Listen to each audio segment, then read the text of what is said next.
श्री शिवाय नमस्तु। हो रही है, धन की कमी हो रही है, संपदा की कमी हो रही है, वैभव की कमी हो रही है।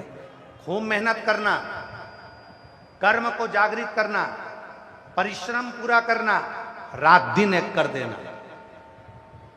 इधर उधर भटकना मती, किसी के कहने पे यहाँ मत जाना कि मैं इनको ये दिखा दूंगा, इनको हाथ दिखा दूंगी, इनको पत्रिका दिखा दूंगी, इनको ये दिखा दूंगा, उनसे भभूति ले आऊंगा, उनसे बेल ले आऊंगा, उनसे नरियल ले आऊंगा तो मेरा काम हो जाएगा। ना ना ना, शिव महापुराण का कौमार्य खंड कहता है जब तुम्हारे यहां धन की कमी हो, अपने परिश्रम को बढ़ाओ, अपनी मेहनत को बढ़ाओ, अपने कर्म को बढ़ाओ, अपनी लगन को बढ़ाओ, अपनी एकाग्रता को बढ़ाओ। और साथ में शंकर जी के मंदिर में बेलपत्र हमेशा कब चढ़ाते हो?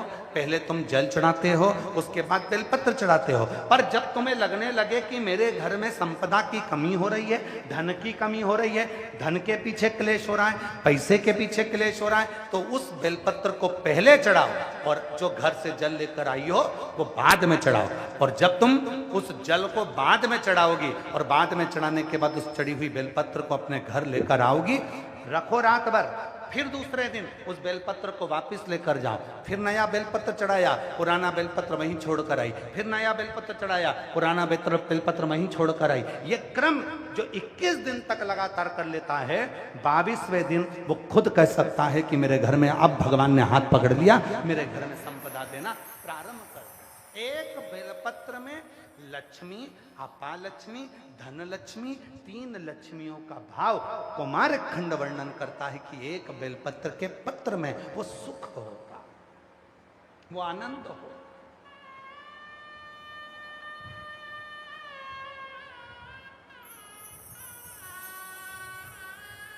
और जो जैसी भावना लाए वो वैसा ही फल पाया, नहीं खाली उसे से लौटाया वो मन हर्षाया। जैसे बेलपत्र का संग दुर्वा ले लेती है, एक दुर्वा और एक बेलपत्र जब हम शिव को समर्पित करते हैं, लोग कहते हैं गुरुजी आपने कहा कि बेलपत्री के बीच वाले पत्ते पर शहद लगाने पर, शिव को चढ़ाने पर मन की कामना पूर्ण होती है। हमने एक बात और कही थी कि ये चढ़ाने के साथ में तुम्हें मेहनत करना पड़ेगी, तुम्हें परिश्रम करना पड़ेगा, मेहनत रात दिन करना पड़ेगी, तब तुम बेलपत्री के बीच वाले पत्ते पर, धन लक्ष्मी का जो पत्ता है उस पर आप बेल शहद लगाकर शिव को समर्पित करते हो। और जैसे ही वो शहद का संग बेलपत्र को मिलता है, शहद का संग जैसे ही बेलपत्र को मिलता है, वो अपना काम करना प्रारंभ कर देता है। नौकरी, एक पत्र है अच्छा है,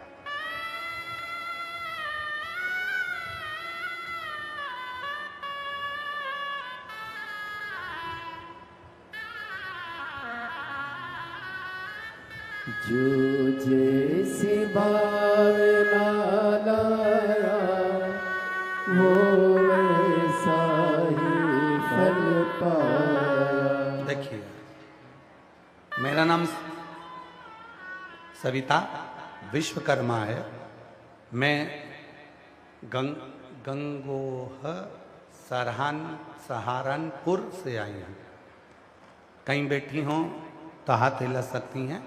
मेरा नाम रविता है विश्वकर्मा, मैं गंगोह सहारनपुर से आई हूँ। मेरे पति की नौकरी छूटे 2 वर्ष हो गए थे, कर्जा भी बहुत हो गया था। मेरी बहन ने मुझे बताया कि सीहोर वाला बाबा कथा करता है, कहीं बैठी हों तो आ सकती हैं। आप लोग हैं, आ जाओ आ जाओ आ जाइए, बेलपत्र लेकर जाइए।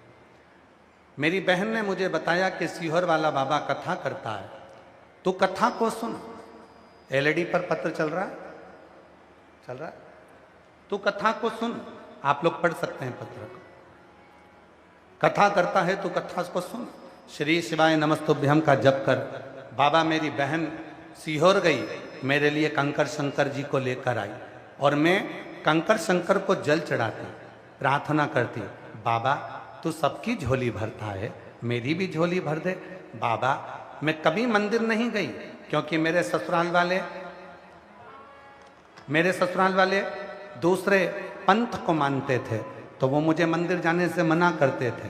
गुरुदेव मैं कभी मंदिर नहीं गई, पर मेरे परिवार वाले तो आपकी कथा भी नहीं सुनने दे, तो भी मैं छुपकर मोबाइल में कथा सुनती रही।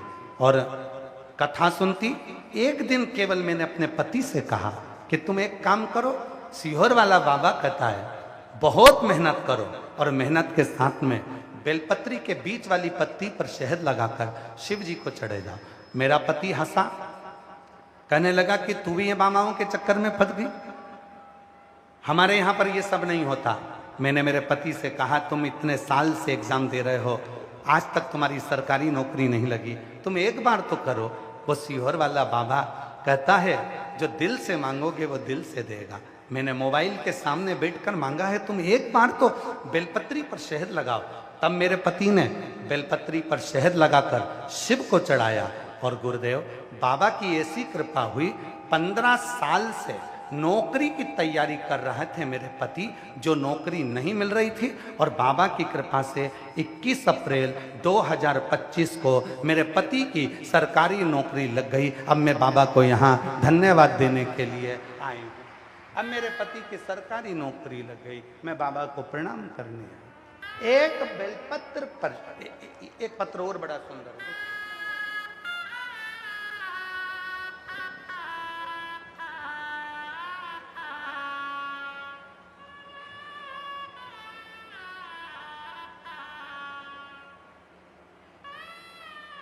शशि देवी पति राजकुमार चौरसिया। कौन सा गांव लिखा है आप लोग पढ़ के बताओ जरा, वाराणसी कि वाराणसी। मैं शशि देवी पति राजकुमार चौरसिया, पत्र में नाम लिखा है वाराणसी है कि वाराणसी, आप लोग पढ़ने वाली हूँ। भोले बाबा कहीं बैठे हों तो हाथ हिला सकती हैं। शशि देवी पति राजकुमार चौरसिया वाराणसी से हैं।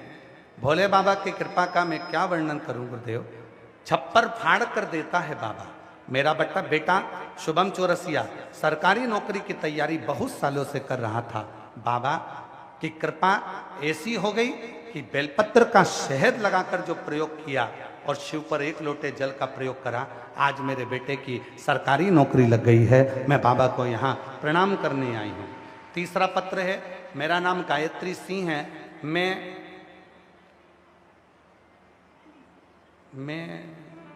पुराना का नगर से आई हूँ। कौन सा गाँव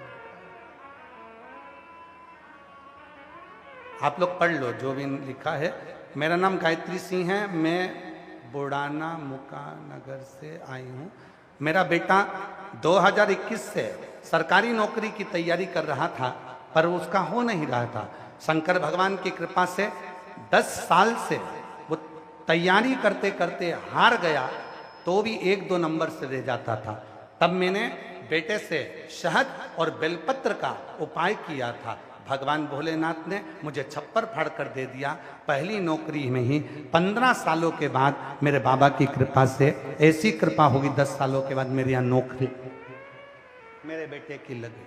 और बाबा की कृपा से 15 साल से मेरे यहाँ पर पोता नहीं था, बाबा की कृपा से मेरे यहाँ पोता भी हो गया। मैं शिव को नमन करने के लिए आई हूँ, प्रणाम करने के लिए। और जो जैसी भावना लाया वो वैसा ही फल पाया, नहीं खाली उसे लौटाया, वो मन ही मन हर्षाया, कर दिया माला माल काशी। 15 साल के बाद पति की नौकरी लगी है, एक बार जोरदार ताली बजाएं। भंडार काशी वाले ने लुटा दिया, भंडार काशी वाले ने। छुप कर मोबाइल पर कथा सुनती थी, कोई नहीं मानता तो भी अकेली कथा को मोबाइल पर श्रवण कर हृदय लगाया बाबा से, मन लगाया शंभू से शंकर से, हृदय से प्रार्थना करी, तब शिव ने करुणा करी, कृपा करें उसकी उदारता।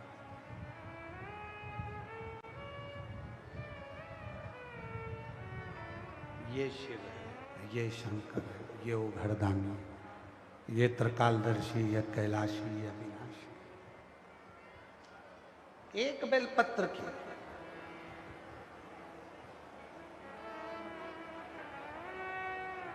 जिस दिन दुनिया समझ जाएगी ना कि बेलपत्र में कितना फल है,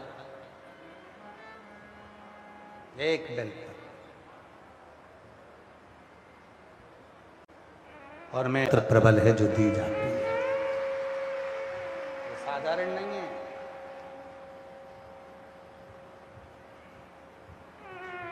ये साधारण नहीं है। जैसे सीहोर का रुद्राक्ष कभी बिकने के लिए बाजार में नहीं जाता, जैसे सीहोर का रुद्राक्ष कभी मार्केट में बिकने के लिए नहीं जाता, जैसे सीहोर का रुद्राक्ष कभी कोरियर नहीं करा जाता, कुबरेश्वर धाम का रुद्राक्ष तो वहीं जाकर हाथ फैलाकर कंकर शंकर पूजन कर कर लिया जाता है, और वो रुद्राक्ष हमारे जीवन के दुखों को समाप्त करता है। उसी तरह व्यासपीठ की एक बेलपत्र जीवन के लिए वो फलित है कि मेरे जीवन का सबसे बड़ा सुख अगर कुछ मिला तो वही केवल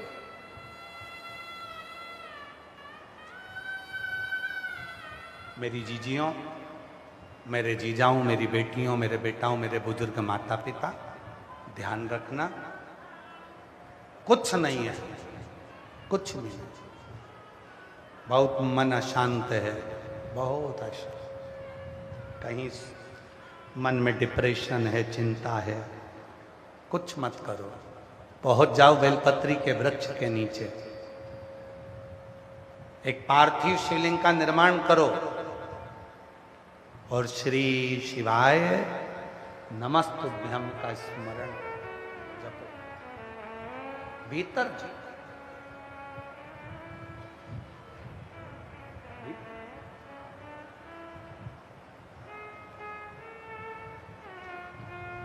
सबके सामने अगर मंत्र जप रहे हो, सब लोग देख रहे हैं, तो मौन होकर मंत्र जपो, और जब एकांत में मंत्र का जप करो तब आवाज निकाल कर मंत्र का जप करो। श्री शिवाय नमस्तुभ्यं,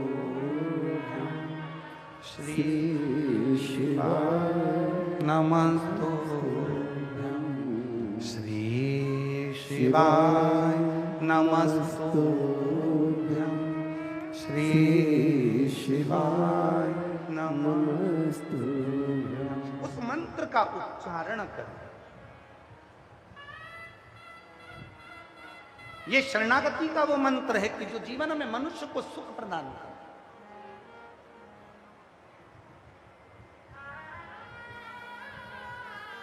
पुरुषोत्तम मास चल रहा है, मल का महीना, पुरुषोत्तम मास। आपको मालूम होगा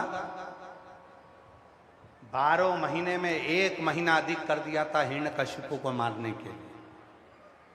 वो हिरण्यकशिपु जो वर मांग लेता है ब्रह्मदेव से, ना नीचे मरूं, ना ऊपर मरूं, ना अंदर मरूं, ना बाहर मरूं, ना अस्त्र से मरूं, ना शस्त्र से मरूं, ना दिन में मरूं, ना रात में मरूं, ना नर से मरूं, ना पशु से मरूं, ना 12 महीने में मरूं।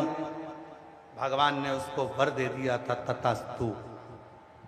तो ना दिन में मारा, ना रात में, संध्या के समय पर प्रदोष काल में मारा। ना नर से मरा, ना पशु से, तो नरसिंह बनकर भगवान आए।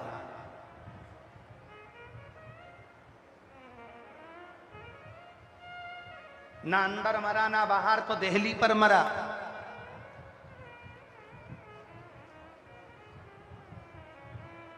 न शस्त्र से, ना अस्त्र से, तो नख से मरा।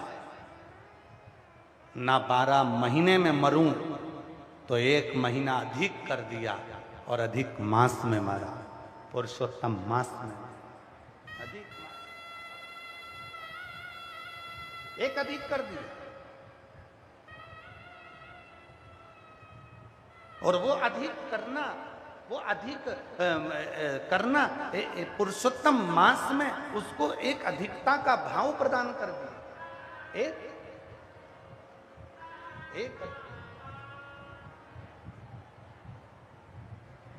एक अधिक। अब वो जो महीना था मलमास, जो महीना मलमास का जो निकला, मलमास का जो महीना हुआ जिसमें हिरण्यकशिपु मरा था, उस महीने को किसी ने स्वीकार नहीं करा। कोई उस महीने को स्वीकार नहीं करता, कोई भी उस महीने को स्वीकार नहीं कर रहा। और ये केवल मलमास की कथा नहीं है, संपूर्ण जगत के प्रत्येक मनुष्य की कथा है।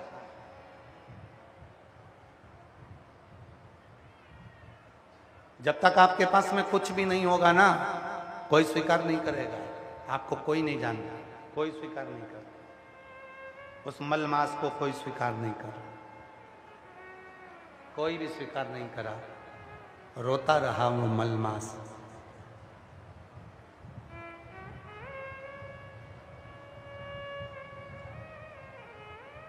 जब जब मलमास नरसिंह भगवान के सामने जाता था, तब नरसिंह भगवान का क्रोध उस मलमास को देखकर और बढ़ जाता था।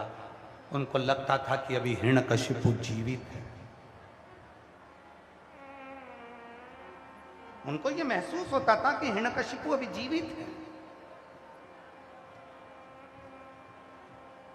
भगवान ने देखा कि ये तो बार बार क्रोध बढ़ रहा, मलमास को पीछे हटाया।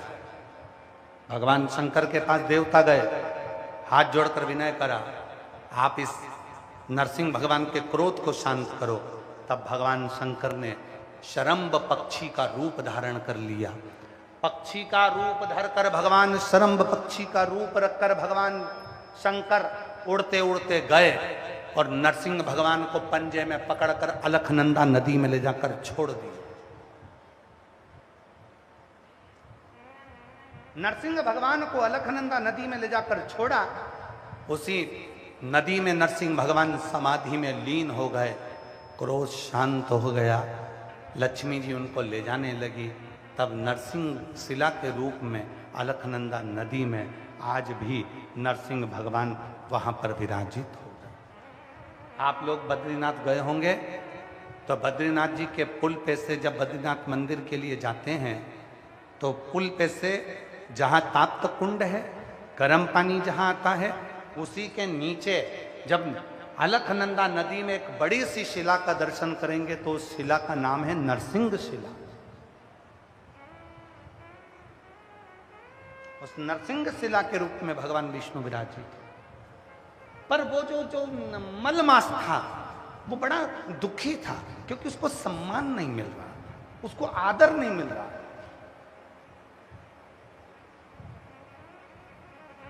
ब्रह्मलोक में गया, ब्रह्मा जी ने बाहर कर दिया। इंद्रलोक में गया तो इंद्र ने बाहर कर दिया। गरुण लोक में गया तो गरुण ने बाहर कर दिया। वरुण लोक में गया तो वरुण में बाहर कर दिया।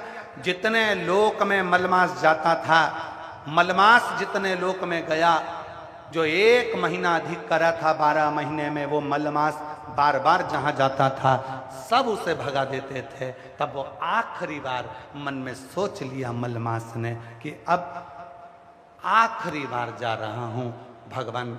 एक विशालतम नदी होती है और वो विशालतम नदी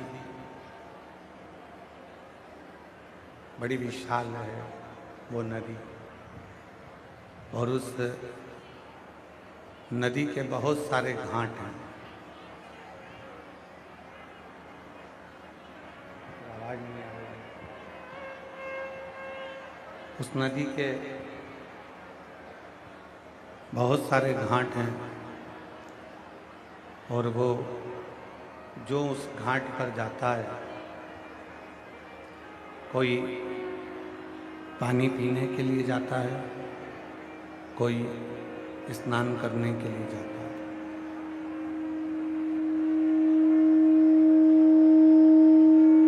कोई जल भरने के लिए जाता है, कोई वस्त्र धोने के लिए जाता है।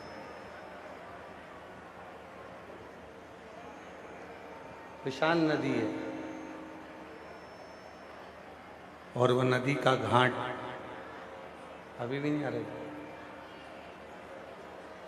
नदी का घाट सबके लिए, वो नदी का घाट किसी एक व्यक्ति के लिए नहीं। आवाज ही सेट नहीं है, गला पकड़ रहा है, माइक बहुत ज्यादा, उसमें मिठास बिल्कुल नहीं आ रही। नदी का घाट किसी एक व्यक्ति के लिए नहीं, सबके लिए वो नदी का घाट। कोई पानी पीने के लिए जाएगा, कोई स्नान करने के लिए जाएगा, कोई कपड़े धोने के लिए जाएगा,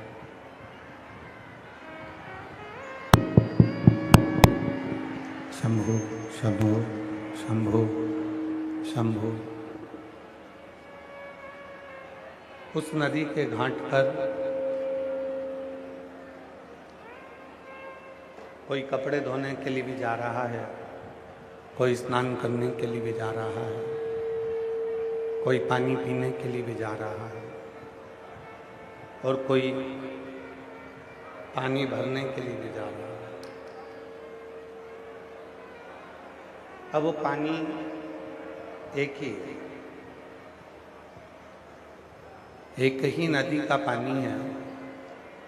पीछे आवाज नहीं जा रही है से। एक ही नदी का पानी है। किसी ने कपड़े धोए हैं, किसी ने स्नान करा है, किसी ने पानी पिया है, और कोई उसको भर कर लेकर आया।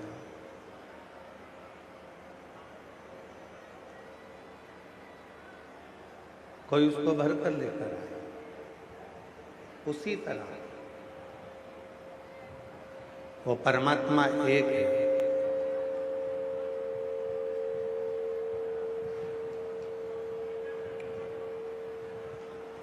और उस परमात्मा को कोई किसी घाट पर, कोई किसी घाट पर उस परमात्मा को पाने का प्रयास कर रहा है।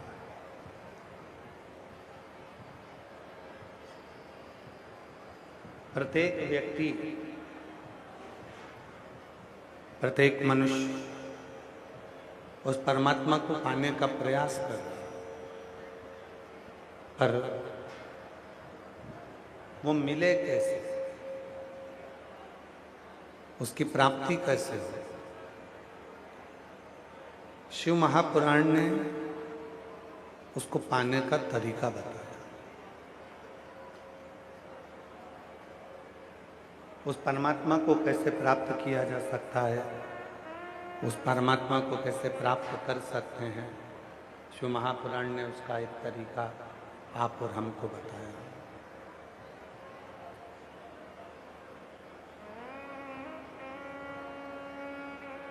क्या पहले के लोग शिव के मंदिर नहीं जाते थे? खूब जाते थे। क्या पहले के लोग भगवान शंकर पर जल नहीं चढ़ाते थे? खूब चढ़ाते थे। पहले भी लोग शिव के मंदिर जाते थे, पहले भी लोग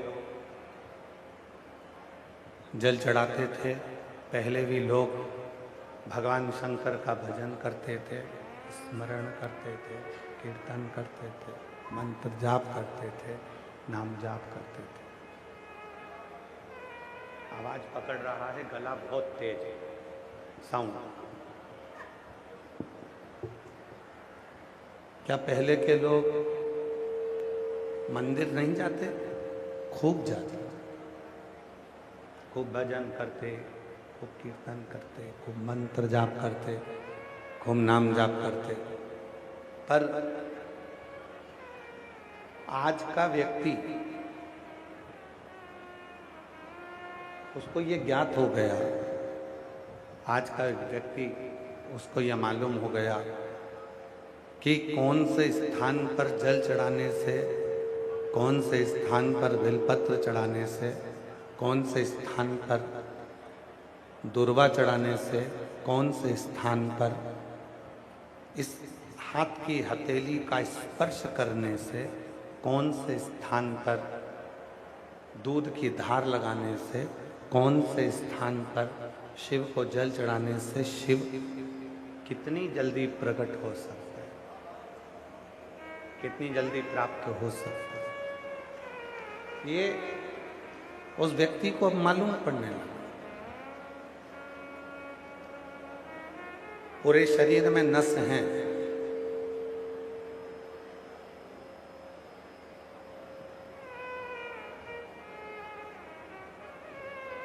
ये पूरा शरीर नसों से भरा पड़ा हुआ है,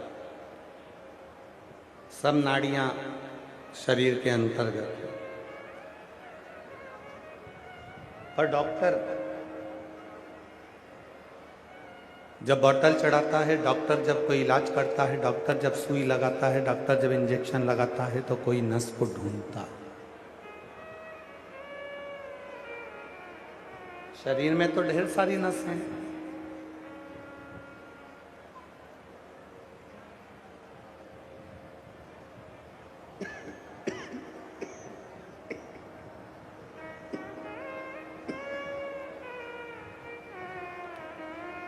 शरीर में तो बहुत सारी नसें हैं, बहुत सारी नाड़ियां शरीर के अंतर्गत है। पर डॉक्टर वो नाड़ी ढूंढता है जिस नाड़ी में हम इंजेक्शन लगाएं, बोतल लगाएं, दवा जाए और शरीर में असर करना प्रारंभ कर।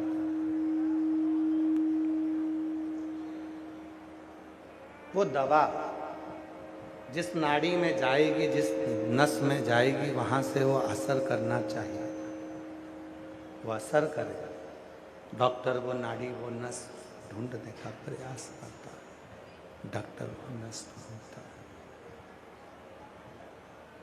अब पूरे शरीर, हमारा संपूर्ण शरीर, हमारा पूरा के पूरा शरीर तो नसों से भरा पड़ा हुआ है।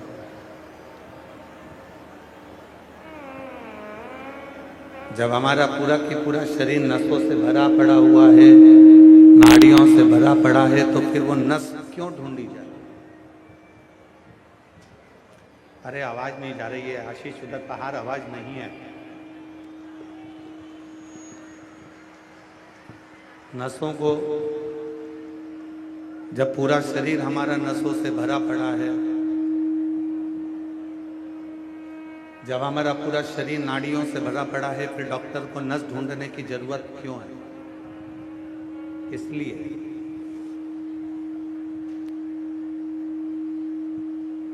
क्यों उन नसों को ढूंढना, क्यों उन नाड़ियों को ढूंढना? क्योंकि डॉक्टर को मालूम है कि एक नस, एक नाड़ी ऐसी होगी जिस नाड़ी पर अगर इंजेक्शन लगेगा, जिस नस पर इंजेक्शन लगेगा, तो वो इंजेक्शन की दवा पूरे शरीर में फैल जाएगी, वो दवा पूरे शरीर में चली जाएगी, वो दवा पूरे शरीर में पहुंच जाएगी। बस शिव महापुराण की कथा भी यही कहती है।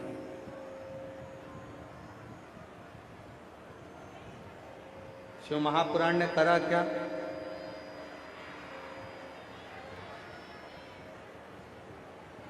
शिव महापुराण की कथा ने करा क्या? इतने पास के पास तुम्हारे साउंड की आवाज नहीं जा रही, तो क्या साउंड चला रहे हो तुम लोग? जब यहीं की यहीं आवाज नहीं जा रही है तुम्हारे साउंड की।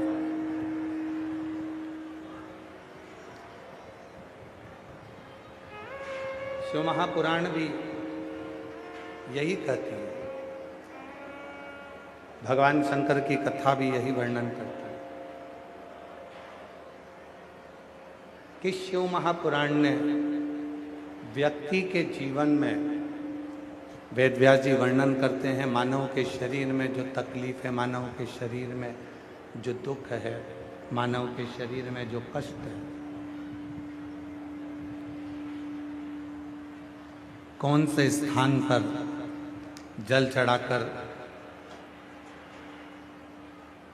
कौन से स्थान पर दूध चढ़ाकर, कौन से स्थान पर बिलपत्र चढ़ाकर हम उस सुख को प्राप्त कर सकते।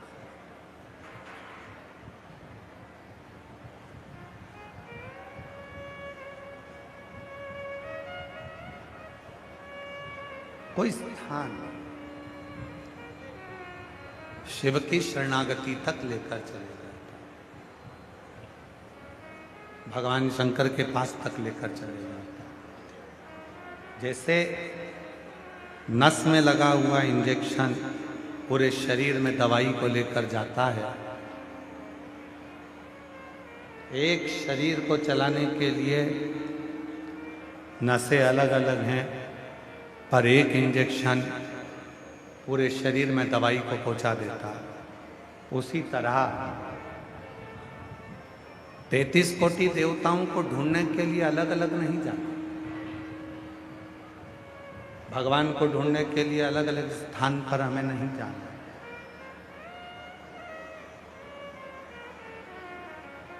33 कोटि देवताओं को ढूंढने के लिए हमको अलग अलग स्थान पर नहीं पहुंचे।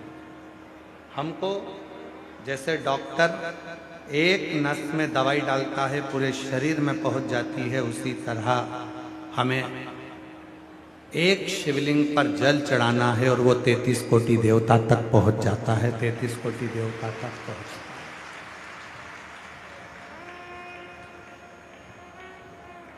है। एक लोटा जल सारी समस्या का।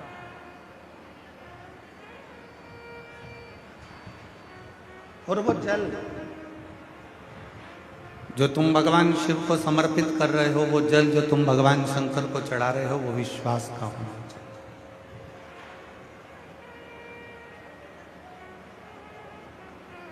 जल से भी ज्यादा जरूरी है भरोसा, विश्वास।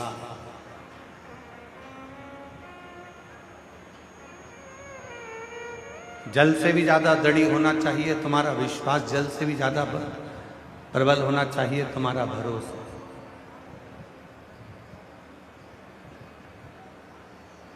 और जिस दिन भरोसा दृढ़ हो जाएगा, उस दिन फिर तुमको महादेव के मंदिर जाने की जरूरत नहीं पड़ेगी। उस दिन महादेव तुम्हें ढूंढता हुआ तुम्हारे दरवाजे तक आए। तुमको नहीं जाना।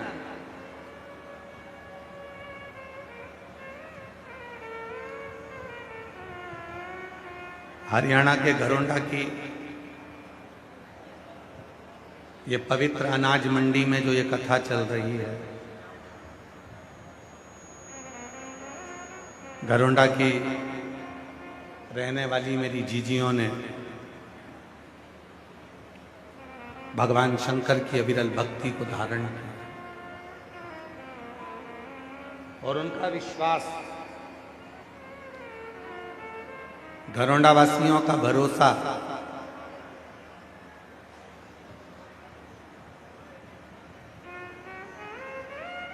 कहते हैं हरियाणा के लोगों में एक सबसे बड़ी खूबी होती है। हरियाणा के लोगों में एक सबसे बड़ी खूबी होती है कि हरियाणा का व्यक्ति एक बार जिसका हाथ थाम लेता है, मरते दम तक उसका हाथ नहीं छोड़ता।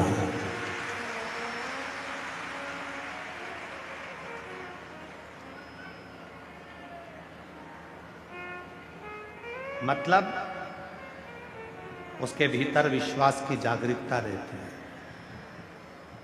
उसके भीतर भरोसे की जागरूकता रहती है।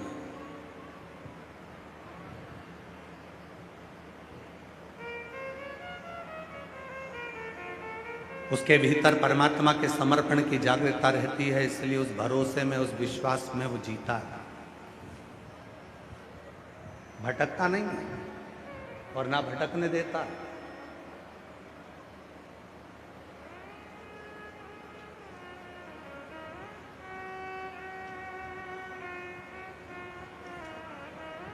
कल एक बहन जी ने एक प्रश्न लिखकर दिया और वो पत्र जब हम कल जहां हम अग्रवाल भवन में ठहरे हैं, अग्रसेन भवन में जहाँ हमारा निवास है, जहाँ हम रुके हैं,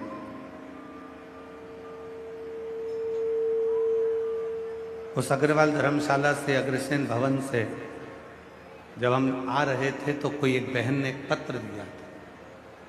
वो पत्र हमने वहीं पर दे दिया था। फिर हम कथा कर कर गए तो उस पत्र को पढ़ा।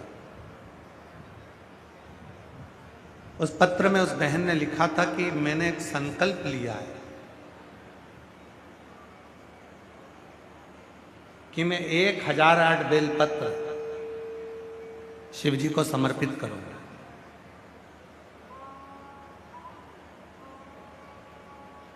आप मुझे बता सकते हैं कि 1008 बेलपत्र शंकर भगवान को कैसे चढ़ाऊं?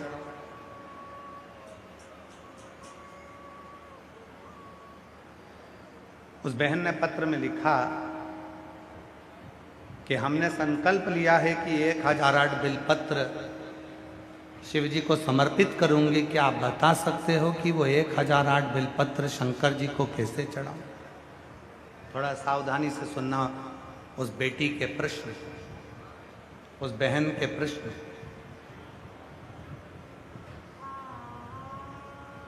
मेरी उस जीजी के प्रश्न। क्या आप बता सकते हैं कि वो 1008 बेलपत्र मुझे शिव जी को चढ़ाना है तो मैं कैसे चढ़ाऊं? अगर वो बहन जो अग्रसेन भवन में पत्र दी थी, अगर वो बैठी हो तो खड़ी हो सकती है, और अगर नहीं आई हो तो टीवी के माध्यम से भी सुन सकती है।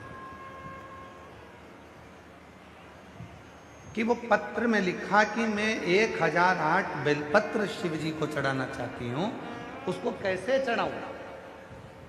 तो आपसे निवेदन है, शिव महापुराण की कथा कहती है अगर 1008 बेलपत्र आप शिव जी को चढ़ाना चाहते हो तो पहले 1008 बेलपत्री के पेड़ लगाओ, तब जाकर 1008 बेलपत्र शिव जी को चढ़ाओ।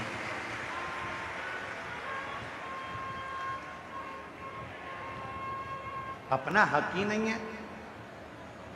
अपना है। अगर हक हो महाराज, अपना यदि हक हो, जिस पेड़ को हमने लगाया उस पेड़ की बेलपत्र का हक हमारा,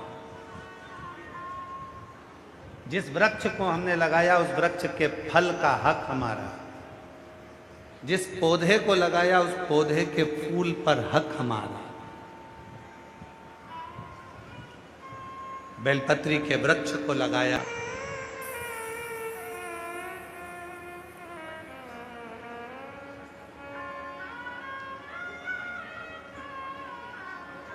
यदि महाराज 1008 बेलपत्र यदि आप शिव जी को समर्पित कर रहे तो 1008 बेलपत्र के वृक्ष लगाने की जवाबदारी भी आपकी।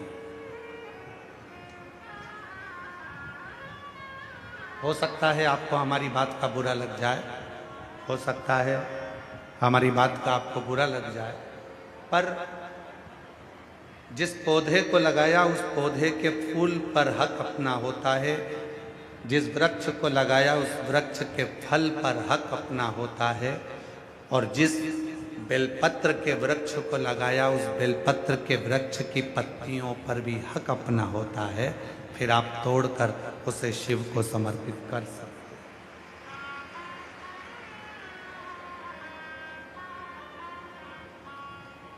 अब संकल्प आपने लिया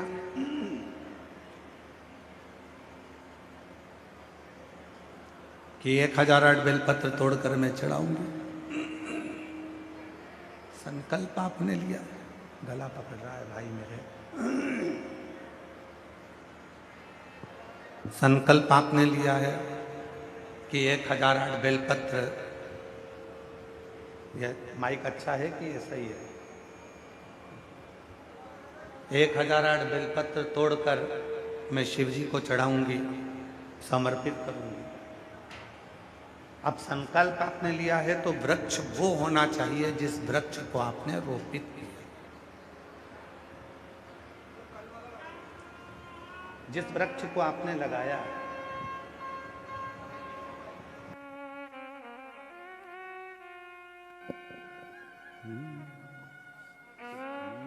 शरण पड़ी मांगो घड़ी रे घड़ी, दुख काटो दया करीन दर्शन आपो।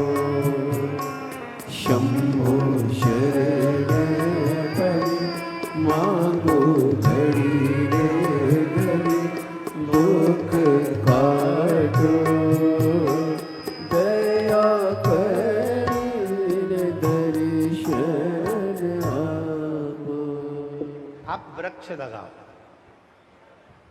जब स्वयं वृक्ष लगाओगे और स्वयं उस वृक्ष में से बेलपत्र तोड़कर शिव जी को समर्पित करोगे, भगवान शंकर को चढ़ाओगे, तो लगेगा कि तुमने 1008 बेलपत्र भगवान शिव को दिया।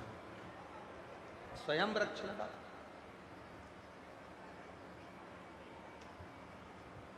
उमा संहिता,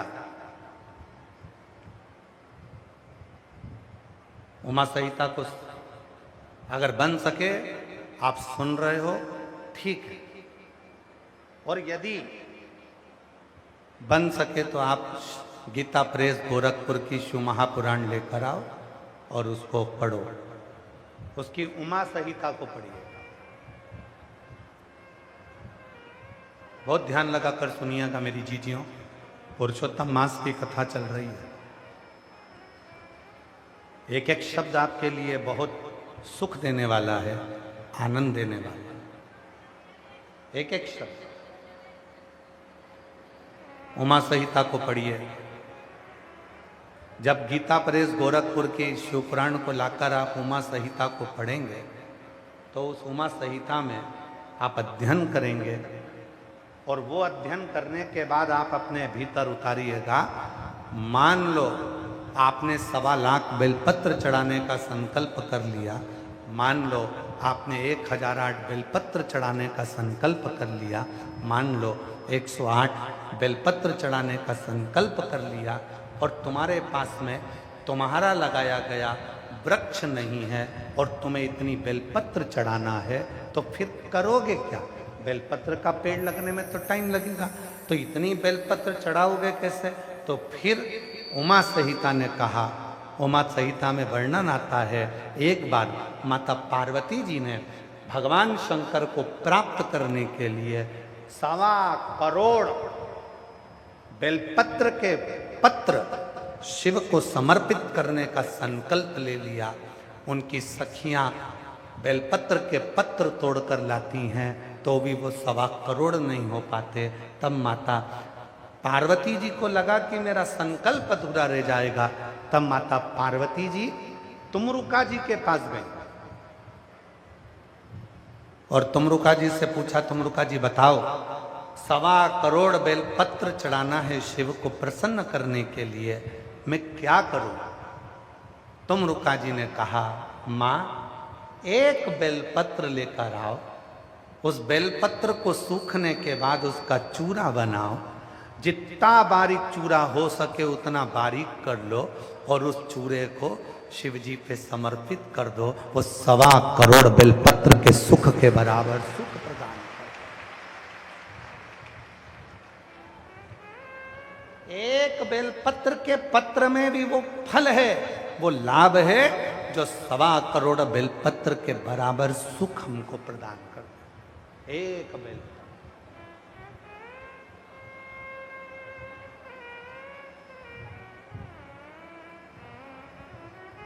कुबेरेश्वर धाम जाते हो आप लोग? जब सीहोर जाते हो कुबेरेश्वर धाम पर, बाबा कुबेर भंडारी की भूमि पर जाते हो, 12 ज्योतिर्लिंग के मध्य बिंदु कुबेरेश्वर धाम पर कंकर शंकर पूजन करते हो, वहाँ से एक रुद्राक्ष लेकर आप आते हो। वहाँ से आते समय एक बेलपत्र जो शंकर भगवान पे चढ़ा हुआ हो,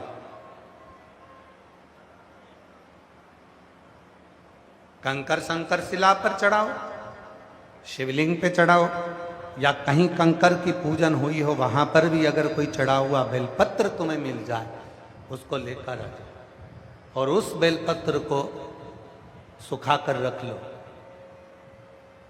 उस बेलपत्र को सुखा कर रखो। जब लगे तुमको कि मेरा ये वाला काम उलझ रहा है, मेरा ये काम अटक रहा है, उस बेलपत्र का थोड़ा सा चूरा मुख में लेकर उस व्यक्ति से बात करने चले जाओ। 3 महीने के अंदर वो कार्य पूर्ण होकर रहता है। एक बेलपत्र में वो सुख है, एक बेलपत्र में वो फल है, एक बेलपत्र का वो लाभ है जो हमारे जीवन को आनंद की अनुभूति करा दे। यहां मेरी बहुत सारी जीजियां बैठी हैं, बहनें बैठी हैं, मेरे जीजा बैठे हैं, मेरी बेटियां बैठी हैं, मेरे बेटा, मेरे बुजुर्ग माँ बाप बैठे हुए हैं, माता पिता बैठे हैं। करबद्ध निवेदन करूं,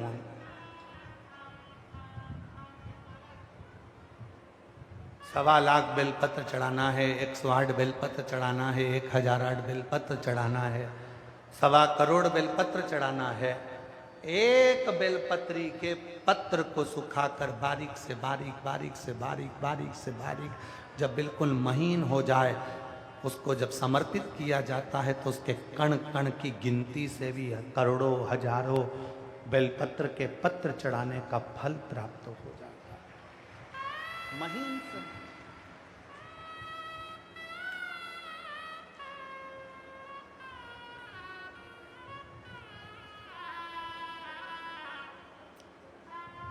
आचार को सुरक्षित रखना है। मेरी सारी जीजियां बैठी हैं, अब आम आना चालू हो गए, केरी आना चालू हो गई। आम आएंगे, केरी आएगी, आप लोग अचार डालेंगे।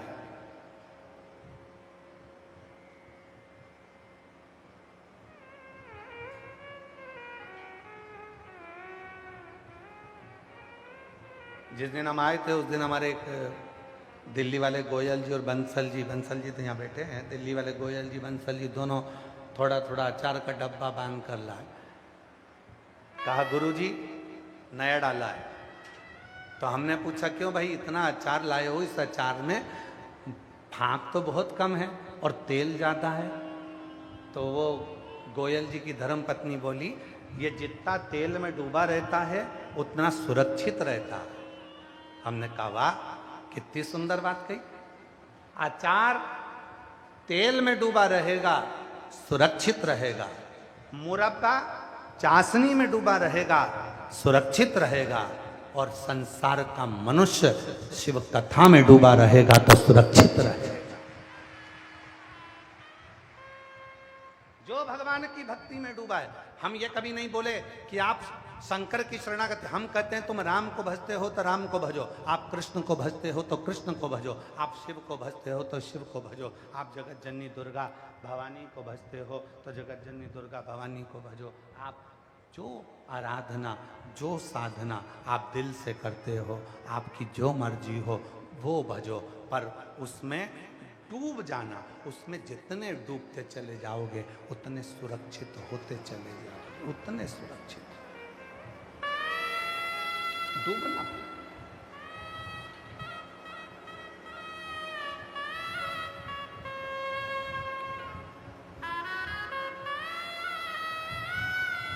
पानी में डूबोगे तो मर जाओगे और शिव की भक्ति में डूबोगे तो तर जाओगे।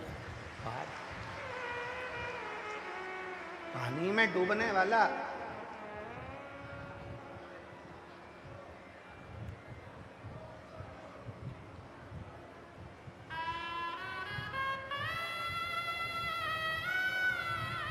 और कहने में पीछे नहीं हटेंगे। पानी में डूबने वाले को बचाया जा सकता है, थोड़े चांस हैं। जो माताएं तैरना जानती हैं वो तुरंत जाकर उसका बाल पकड़कर खींच कर ले आती हैं।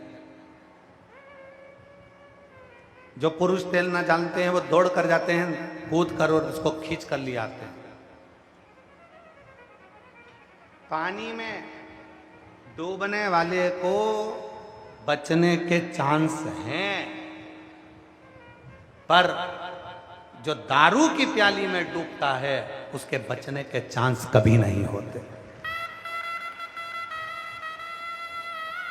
पानी में डूबने वाले को बचाया जा सकता है, पर प्याली में डूबने वाले को बचाना कठिन पड़ जाता है, क्योंकि पानी में डूबेगा तो केवल एक डूबेगा, और प्याली में डूबा उसका बेटा भी एक दिन रोएगा, बेटी भी रोएगी, पत्नी भी रोएगी, माँ भी रोएगी, बाप भी रोएगा, जिंदगी भर उसका रोने में निकल जाएगा। जी थोड़ा बच्ची, थोड़ा।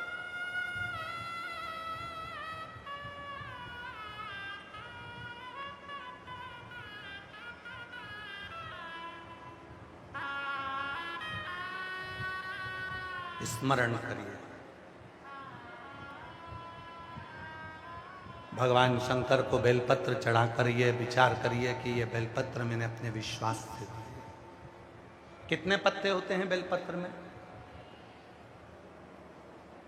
3।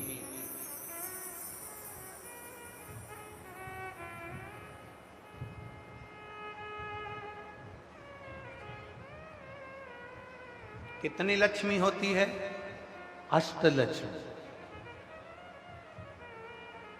उस लक्ष्मी में भी 3 लक्ष्मी मूल मानी गई है, लक्ष्मी, अपालक्ष्मी, महालक्ष्मी। अष्टलक्ष्मियों में भी 3 लक्ष्मी की प्रधानता है। बेलपत्र के कितने पत्र हैं? 3। शिव महापुराण की कथा कहती है, भगवान शंकर का चरित्र कहता है, माता पार्वती जी के नयन अश्रु से बेलपत्र के पौधे का उद्गम हुआ। माता बेलपत्री के रूप में प्रकट हुई, और प्रकट होने पे माता पार्वती जी ने सरस्वती और लक्ष्मी को भी इसमें स्थान दिया।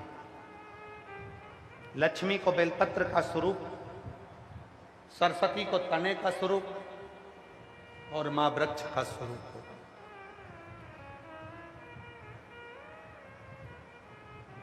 जब ये बेलपत्र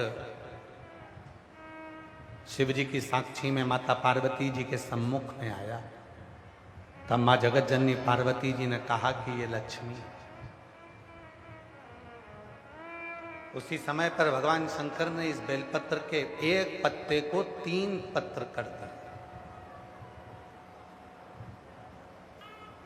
ये लक्ष्मी के 3 स्वरूप, लक्ष्मी, अपालक्ष्मी, धनलक्ष्मी। लक्ष्मी वो जो एक बार आए और आपके हाथों से पुण्य कराती जाए, भंडारे कराए, दर्शन कराए, तीर्थ कराए, कथा सुनाए, भूखे को भोजन कराए, प्यासे को पानी पिलाए, किसी के काम आ जाए, बेटी, बेटा, बहू, नाते, रिश्ते, कुटुंब, कबीले सब में प्रेम बढ़ाए, वो लक्ष्मी। दूसरी अपालक्ष्मी, वो लक्ष्मी जो आती तो है पर वापिस चली जाती है, गलत तरीके से आई और गलत तरीके से चली गई। और तीसरे नंबर पर है धन लक्ष्मी, वो लक्ष्मी जो एक बार घर में आ गई तो 1 साल 2 साल नहीं, वो 7 पीढ़ी तक टिकती है, उसको धन लक्ष्मी कहा।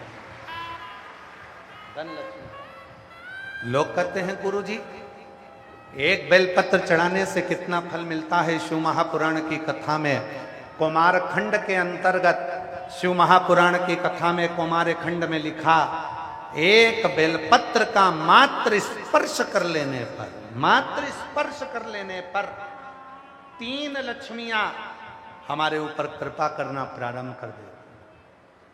एक बेलपत्र का मात्र स्पर्श कर लेना।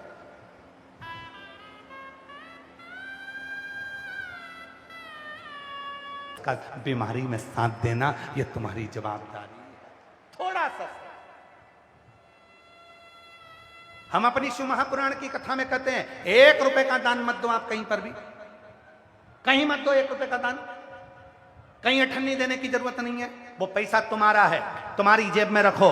पर याद रखना अगर अपने मोहल्ले में, अपनी सोसाइटी में, अपनी कॉलोनी में, अपने परिवार में, अपने नगर में, अपने खेड़े में अगर कोई पढ़ना चाहता है, उसके पास पढ़ाई का पैसा नहीं है, तो जेब में से पैसा निकालना और उसकी स्कूल की फीस जमा कर कर उसको पढ़ाने का प्रयास करना। मत दो 1 रुपया किसी को भी, मत करो दान कहीं पर भी। तुम अपने पैसे को संभाल के रखो, अपने परिवार में, अपने कुटुंब में, अपने मोहल्ले में, अपनी कॉलोनी में, अपनी सोसाइटी में, अपने क्षेत्र में अगर कोई बीमार है, थोड़ा सा पैसा निकाल कर उसकी दवाई, उसकी जांच करा देना जीवन का सबसे बड़ा दान कहलाता।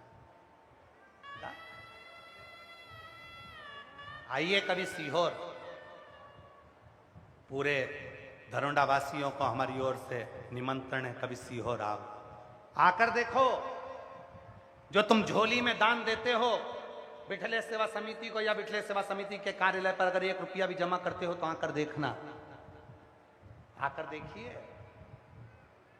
2000 बच्चे के स्कूल की फीस, उनकी ट्यूशन, उनकी कोचिंग, साथ में हॉस्पिटल में निशुल्क दवा, एम्बुलेंस, यहाँ तक कि वहाँ पर पूरी जांचें सब निशुल्क, अन्न क्षेत्र सब निशुल्क। 20,000 लोग, 25,000 लोग सुबह से शाम तक भोजन करते हैं, प्रतिदिन निशुल्क। विवाह निशुल्क, कन्यादान निशुल्क।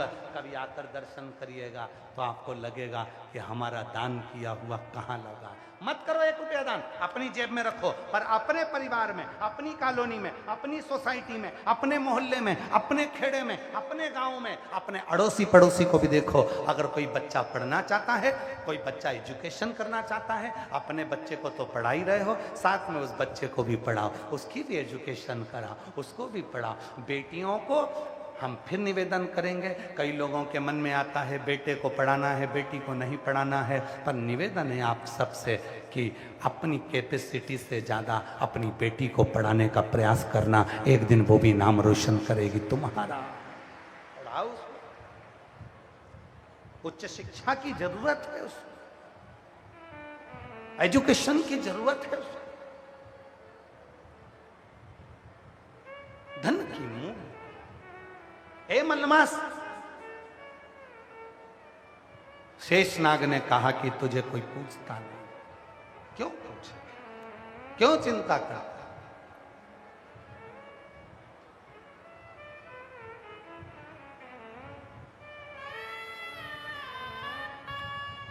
कुरुक्षेत्र कौन कौन गया? हाथ उठाओ जल्दी से, सब गए हो?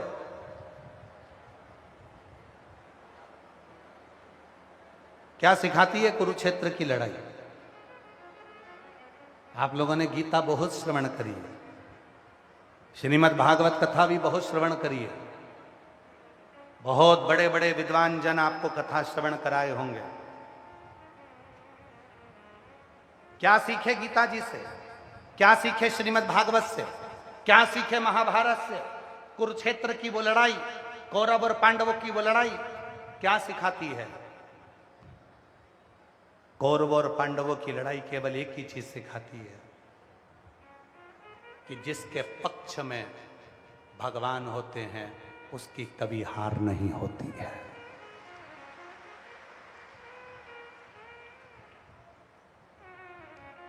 भगवान को अपने पक्ष में करो, और हम दुनिया को अपने पक्ष में कर रहे हैं। मोबाइल चला रही थी, एक ग्रुप से किसी ने ब्लॉक कर दिया, टेंशन में आ गई। मेरे को किसने निकाला? 3 दिन तक चिंता में लगी रही, मुझे निकाला किसने? मैं जब इस ग्रुप में एडमिन थी तो मुझे निकाला किसने? और पूरे ग्रुप को देख रही है, मुझे ब्लॉक कर दिया, किसी ने फेसबुक से ब्लॉक कर दिया, किसी ने इंस्टा से ब्लॉक कर दिया, किसी ने व्हाट्सएप ग्रुप से ब्लॉक कर दिया, कोई मुझे। तुम दुनिया को अपने पक्ष में करना चाहते हो, और याद रखना संसार के लोगों को अपने पक्ष में करोगे तो दुर्योधन जैसे हार जाओगे, और अगर उस कृष्ण को, राम को, शिव को अपने पक्ष में करोगे तो जीत जाओ। अपने पक्ष में भगवान को कर, पूरी गीता का सार, पूरी गीता का, पूरी महाभारत का सार है परमात्मा को अपने पक्ष में रखो तो जवाबदारी उसकी होगी जिताने की। फिर तुम्हारे हाथ में शस्त्र नहीं भी होगा तो भी जिताएगा। भगवान कृष्ण जिसके सारथी बन गए तो फिर देखो आप, अर्जुन के कई बार बाण नहीं थे, टूट गए थे, धनुष टूट गया था, फिर भी जीता। पक्ष में कृष्ण थे। तुम्हारे पक्ष में शिव होना चाहिए, तुम्हारे पक्ष में राम होना चाहिए, तुम्हारे पक्ष में कृष्ण होना चाहिए। और बहुत सारे लोग मिलेंगे जो तुमसे कहेंगे कि भगवान को छोड़ दो, क्या राम नाम जपना, क्या कृष्ण नाम जपना, क्या शिव जी पे जल चढ़ाना, ये सब ढोंग है, ये सब प्रपंच है। शंकर भगवान पे जल मत चढ़ाओ, शिव जी की कथा मत सुनो, शंकर जी से हेत मत करो, शंकर जी का भजन मत करो। बहुत सारे मिलेंगे जो तुम्हें परमात्मा से दूर करेंगे। तुम अपनी बुद्धि से कहना और उसको जवाब देना, अन्न खाती हूँ, मुझे पाल पोस कर मेरे माँ बाप ने बड़ा करा है, पढ़ी लिखी हूँ, मैंने भी पढ़ाई करी है। पढ़ाने वाले मेरे पिताजी, खिलाने वाले मेरे पिताजी, साथ देने वाला मेरा पति, मेरे बच्चे, तो मैं तेरी क्यों सुनूं, मैं मेरे दिल की सुनूंगी। मेरी मर्जी, मैं चाहे ये करूं, मैं चाहे वो करूं, मेरी, मैं क्यों तेरे कहने पे चलूं। तुमने कह दिया कि भगवान को मत पूछो, तुमने कह दिया राम को मत पूछो, तुमने कह दिया कृष्ण को मत पूछो, तुमने कह दिया शिव को एक लोटा मत जल चढ़ाओ, तुमने कह दिया शंकर का भजन मत करो, तुमने कह दिया कथा मत सुनो, मैं क्यों ना मानूं। ये मेरा दिल कहता है, ये मेरा मन कहता है, मेरा चित्त कहता है, मेरा मन कहता है। एक पत्र में एक बहन ने लिखा, 10 साल तक मेरे घर में औलाद नहीं हुई, डॉक्टरों का इलाज करवाते रहे। एक दिन मैंने अपने घर के लोगों से कहा, सियोर वाला बाबा कहता है सफेद आंकड़े की जड़ का प्रयोग कर लो। पति ने डांट कर कह दिया, पागल जैसे काम मत कर, मूर्ख हो गई है, पढ़ी लिखी है, इतने ऊंचे पद पर होने के बाद, अधिकारी होने के बाद भी तू ऐसी बात करती, किस औहदे पर है देख तो सही। 10 साल निकल गए, जब औलाद नहीं हुई तब आखिरी में पत्नी अपने पति को हाथ जोड़कर बोली, एक बार मेरे कहने पर चलो, अपना आंकड़े की जड़ बांधते हैं, पशुपति व्रत करते हैं। और जैसे ही आंकड़े की जड़ बांधी, पशुपति व्रत करा, 3 महीने के अंदर गर्भ ठहर गया, 10 साल के बाद औलाद हो गए। 2 पत्रें अलग अलग।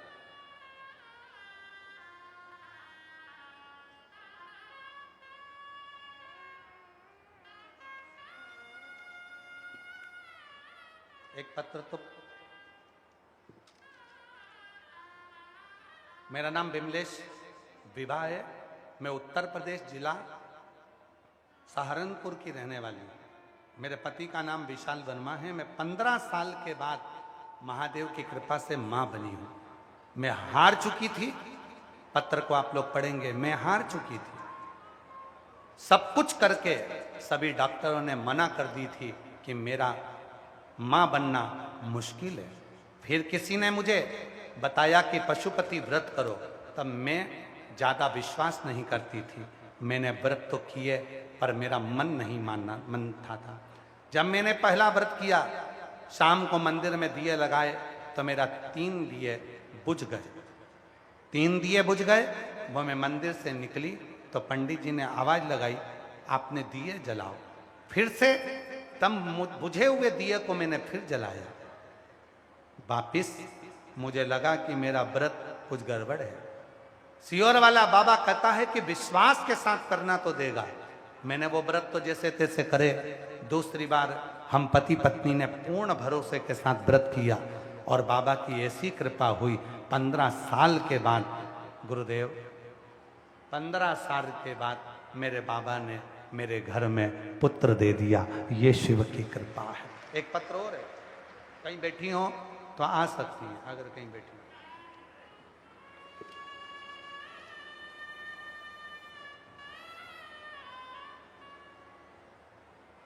मेरा नाम बीना रानी, गांव उरलाना कला, धर्मपत्नी श्री अशोक शर्मा। हमारा फ़ोन नंबर ये है। गुरुजी कहीं बैठी हो तो आ सकती हैं। मेरा नाम बीना रानी, गांव उरलाना कला, धर्मपत्नी श्री अशोक शर्मा। हमारा मोबाइल नंबर ये है। हम आपकी कथा 2020 से सुन रहे हैं। एक लोटा जल का चमत्कार हमने प्रत्यक्ष देखा है। हमारे पुत्र के विवाह के 10 साल हो गए थे, लेकिन उसकी यहाँ कोई संतान नहीं थी। हमने कोई डॉक्टर, वेद, हकीम, मंदिर, ऐसा कोई जगह नहीं बची जहां हम नहीं गए। सब दूर दिखाया, सब दूर गोदी भरवाई, फिर भी संतान नहीं हुई। गुरुदेव, तब हमने आपके द्वारा बताए हुए उपाय आंकड़े की जड़ पशुपति व्रत करना प्रारंभ किया। ऐसा हमने 2 बार किया और भोले भंडारी ने हमारी प्रार्थना स्वीकार कर ली। 22 जनवरी 2024 को महाराज बाबा की कृपा से, मेरे घर में शिव की कृपा से, एक नहीं 2 पशुपति व्रत करे, 2 बार सफेद आंकड़े की जड़ बांधी और बाबा की कृपा से हमारे घर में 22 जनवरी 2024 को घर में 2 पुत्रों ने जन्म लिया, जिसका नाम हमने ध्रुव और शिवाय रखा है। भोलेनाथ को आज शुक्राना करने के लिए मैं यहाँ आई हूँ, बाबा को नमन करने के लिए। एक नहीं दिए, 2 दिए। एक पत्र और है।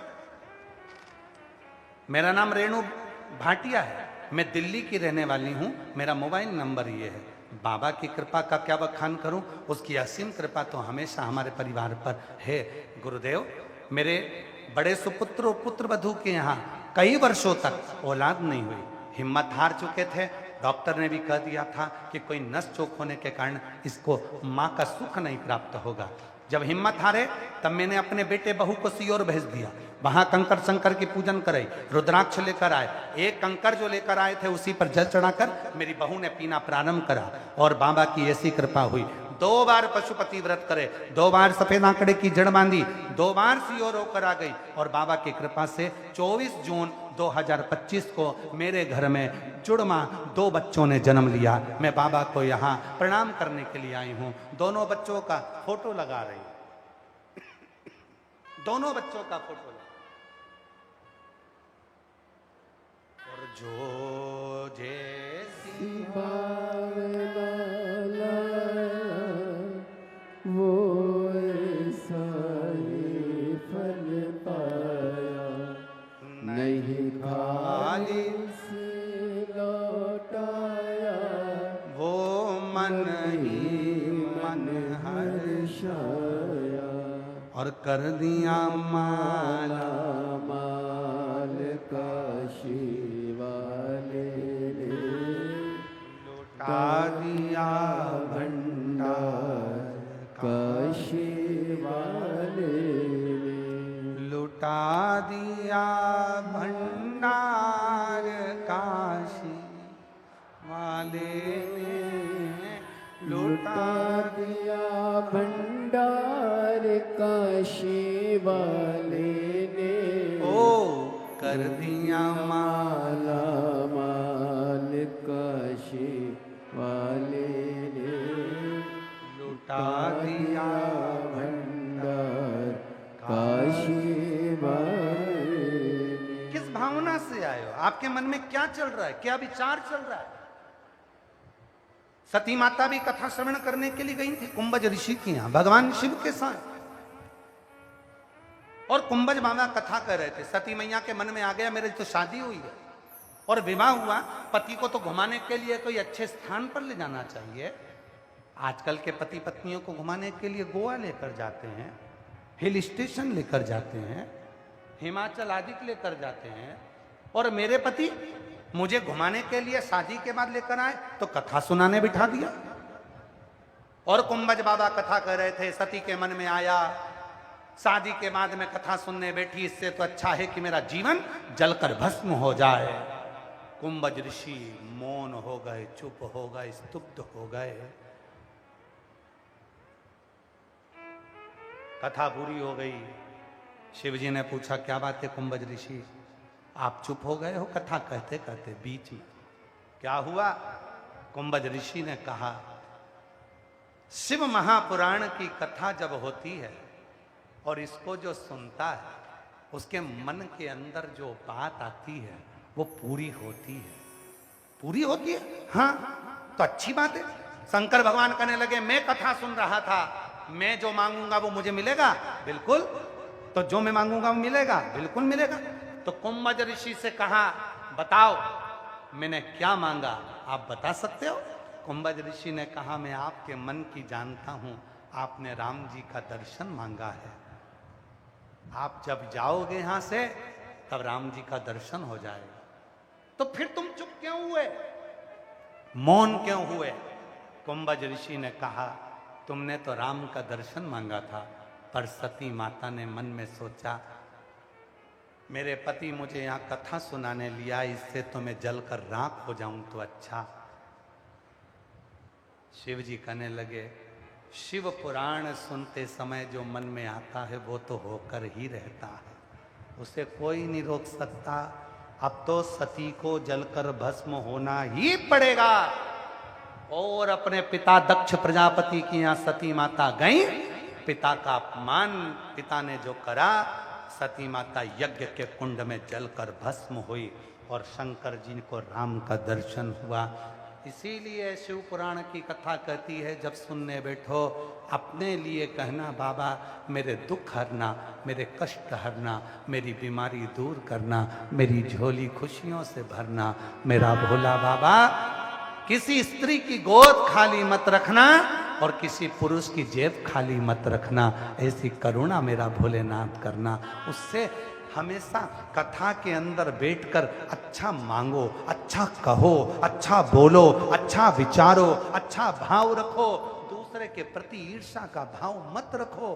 कई लोग ईर्ष्या रखते हैं दूसरे के प्रति, इसने मुझे आगे नहीं बैठने दिया, मैं इसको बाद में देख लूंगी, इसने मुझे पीछे बिठाया, मैं बाद में देखूंगा, इसने मुझे यहाँ नहीं आने दिया, मैं बाद में देखूंगा। कथा सुनने आए हो, ईर्ष्या क्या रखना? कथा सुनने आए हो, जहाँ जगह मिल जाए वहाँ बैठ जाओ, कथा सुनो, अपने जीवन को धन्य बनाओ। अपने जीवन में ये बार बार मौका, गरुड़ा वालों, ये बार बार मौका नहीं मिलेगा। बड़ी मुश्किल से ये कथा कैंसिल होकर फिर वापिस 36 कौम ने मिलकर कराई है, ने ना जाने फिर कब होगी। इसलिए उसको हृदय से श्रवण कर लो, मांग लो उस परमात्मा से अपने दिल की बात, उससे कह दो अपने हृदय की बात। यहाँ बैठने समय पास करने के लिए नहीं आए हो, यहाँ तुम व्यर्थ की भीड़ बढ़ाने के लिए नहीं आए हो। यहाँ कल इतने भक्त आ गए और आज भी इतने लाखों भक्त आए हैं कि मैं तो यहाँ की प्रशासन को, यहाँ के कलेक्टर, यहाँ के IG, DIG, commissioner, SP, SSP,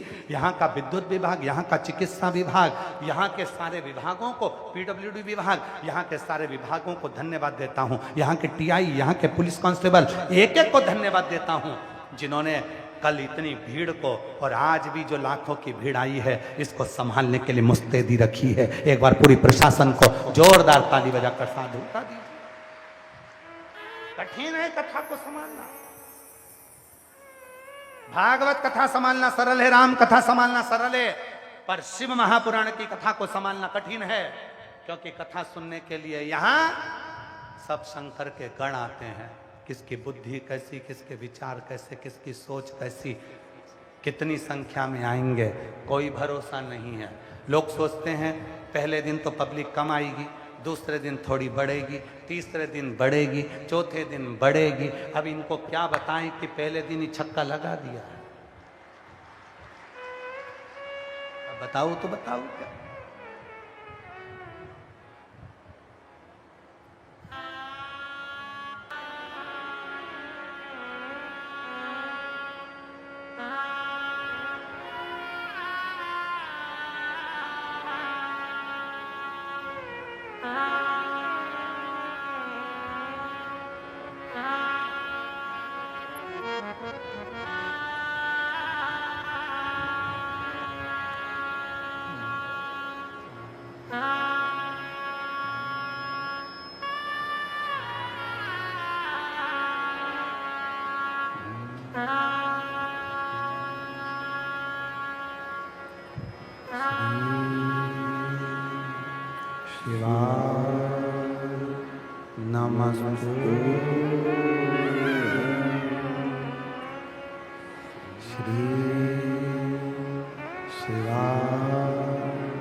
नमस्तुभ्यं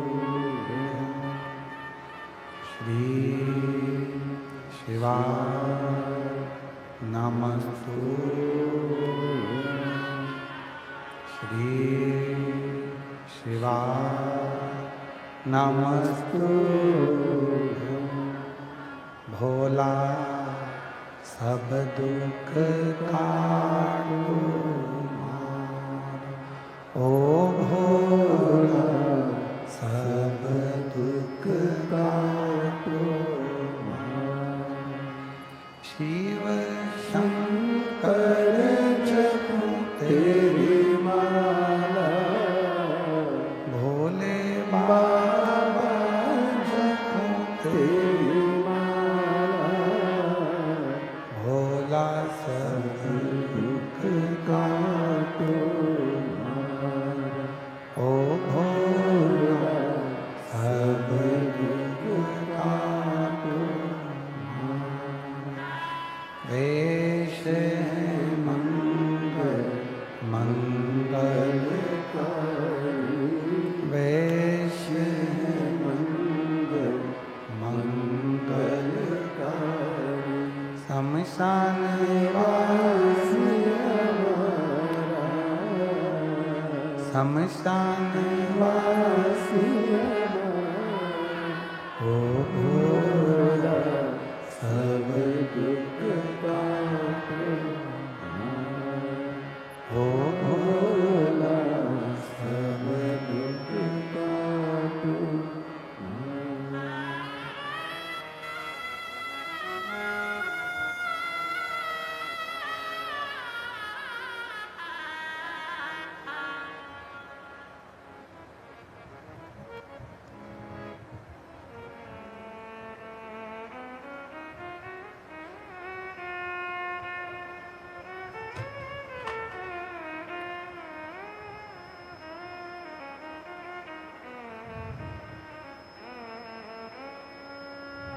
बाबा देवहरिदेव महादेव भगवान शिव पोगड़दानी त्रिकालदर्शी कैलाशी विनाशी भगवान शंकर की पवित्र कथा कह रही है।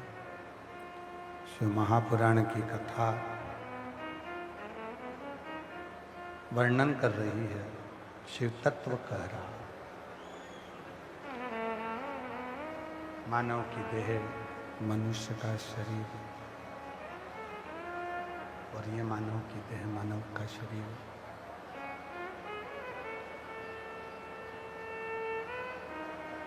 शिव की साधना शिव महापुराण में बैठकर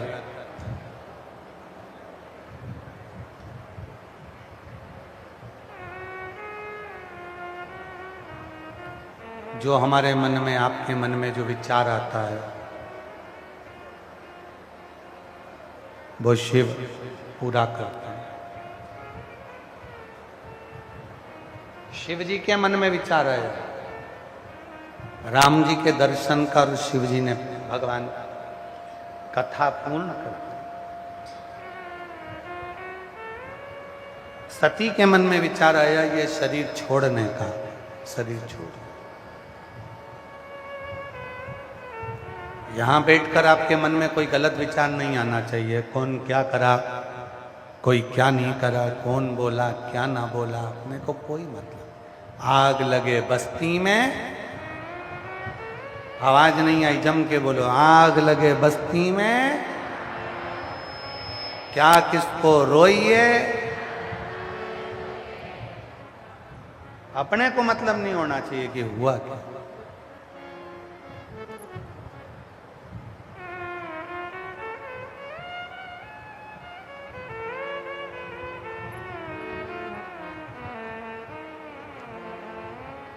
एक व्यक्ति ने कहा, दिल्ली में कहा कि शिव जी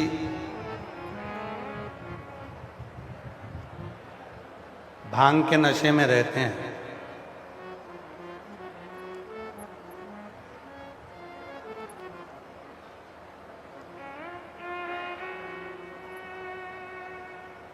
इसीलिए कोई भी कुछ मांगने आता है तो तुरंत दे देते हैं। हमने उनसे कहा तो तुम भी अहंकार का नशा छोड़ दो और शंकर जी के पास जाओ। जब वो बिना सोचे समझे दे सकता है तो तुम्हारी झोली भी तो खुशियों से भर सकता है। इसमें क्या विचार है?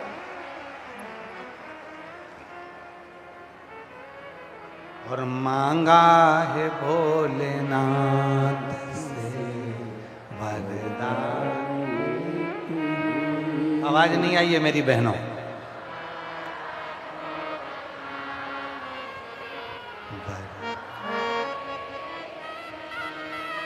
तेरी कृपा बनी रहे जब तक है जिंदगी,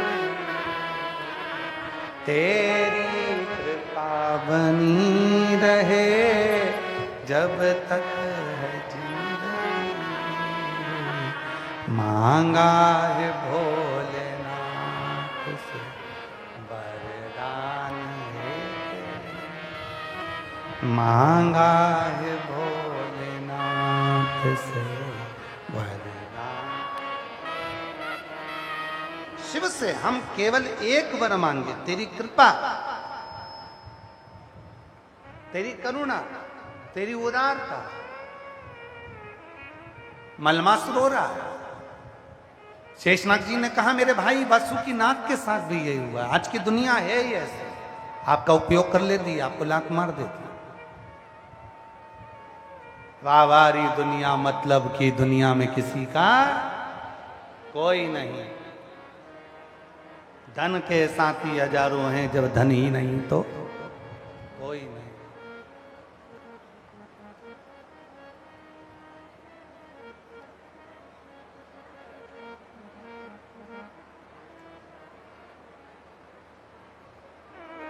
वो आप लोगों इधर हरियाणा साइड का एक भजन है ना,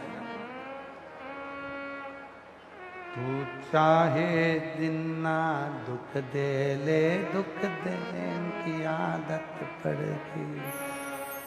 तो चाहे जितना दुख दे ले, दुख सहन की आदत पड़ गई वो। पर इतना याद रखना, दुनिया के लोग अगर किसी पर एक उंगली उठाते हैं तो ये 3 उंगली उसी की ओर जाती है कि तुम दूसरे पर उंगली उठाने से पहले अपने अंदर झांक कर देखो कि तुम कैसे हो।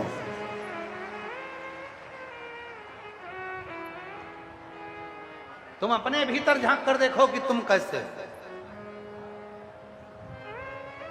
एक व्यक्ति दूसरे व्यक्ति पर इल्जाम लगा रहा है, दूसरा व्यक्ति एक व्यक्ति पर इल्जाम लगा रहा है, एक व्यक्ति दूसरे व्यक्ति पर इल्जाम लगा रहा है, दूसरा व्यक्ति एक व्यक्ति पर इल्जाम लगा रहा है। अरे भाई छोड़ो ना, काय का टेंशन लेना,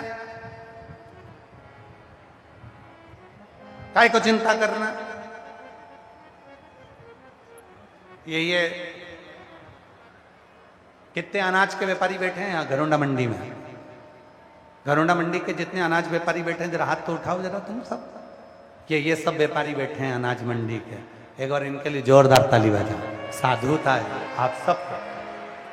घरोंडा मंडी के जितने व्यापारी बैठे हैं, हम आप सबसे निवेदन करते हैं, ईमानदारी से अपने हृदय पर हाथ रख के बोलना, तुम्हारी मंडी में 10 तरह का माल आता है। कोई तो चावल अच्छा आएगा, कोई चावल बेकार आएगा, कोई सोयाबीन अच्छा आएगा, कोई सोयाबीन बेकार आएगा, कोई गेहूं अच्छा आएगा, कोई गेहूं बेकार आएगा। 3-4 क्वालिटी का गेहूं भी आता है, 3-4 क्वालिटी का धान भी आता है, 3-4 क्वालिटी का सोयाबीन भी आता है, 3-4 क्वालिटी की मक्का भी आती है, 3-4 क्वालिटी का जो भी यहाँ अनाज होता है, ज्वार है, मक्का है और जो धान है, जो भी है यहाँ आता। हर तरह का माल मंडी में आता है और मंडी का व्यापारी उसकी कीमत लगाता है और उसके प्रयोग को लेता है, उस अनाज को लेता है और उसको क्वालिटी मान बनाकर थैली में पैक कर कर दूसरे देश भेज देता है।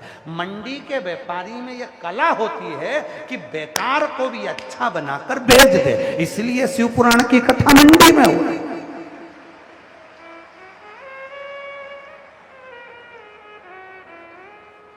ये बहुत चतुर हैं। ये जितने भी घरोंडा के रहने वाले हैं बहुत चतुर हैं। इन्होंने कथा और कहीं नहीं रखी, गल्ला मंडी में रखी। इनको मालूम है कैसा भी आएगा शिव महापुराण की कथा में आने के बाद अच्छा होकर एक होकर चला जाएगा। शिव की शरणागति का सुख। या कैसा भी माल आया, और हर तरह का माल आया। कथा के पहले दूसरा माल आया था, और कथा के जैसे ही माल गड़बड़ हुआ तो उन्होंने कहा इनके पैक करो, ने भगा। फिर माल चालू हुआ, और जो मंडी का आनंद आया। एक एक व्यापारी ने अपनी अपनी दुकान भक्तों के लिए खोल दी, और सारे मंडी के व्यापारी लग गए आगे सेवा। इसको कहते हैं घरोंडा हरियाणा, जहां का एक एक व्यापारी अपनी दुकान अपना व्यापार बंद कर कर सेवा में लगा। एक एक व्यापारी, सब दुकानों में लोग बैठे हुए हैं, सब।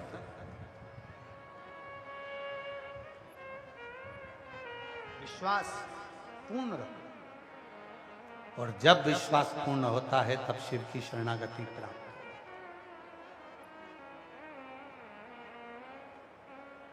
ऐसे दयालु नाथ से रिश्ता बोलो बोलो बोलो बोलो। ऐसे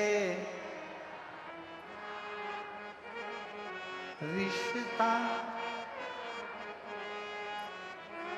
मिलता रहेगा आपको, जो कुछ भी चाहिए मिलता रहे।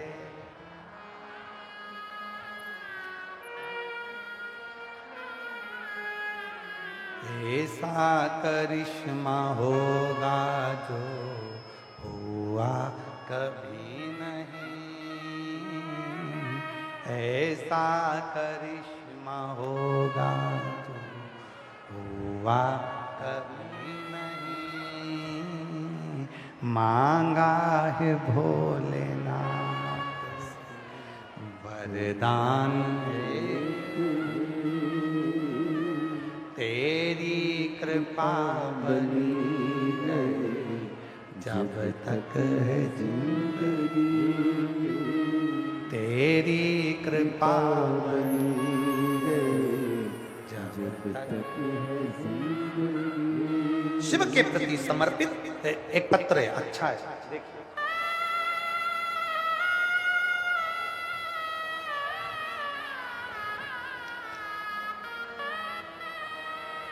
मेरा नाम रीना रानी, मेरे पति का नाम विक्रम सिंह, मेरा मोबाइल नंबर ये है। मैं अराईपुरा गांव, तहसील घरोंडा, जिला की रहने वाली हूँ, करनाल की। एक लोटे जल का मैं क्या वर्णन करूं गुरुदेव। एक दिन मैं टीवी पर आपकी कथा सुन रही थी,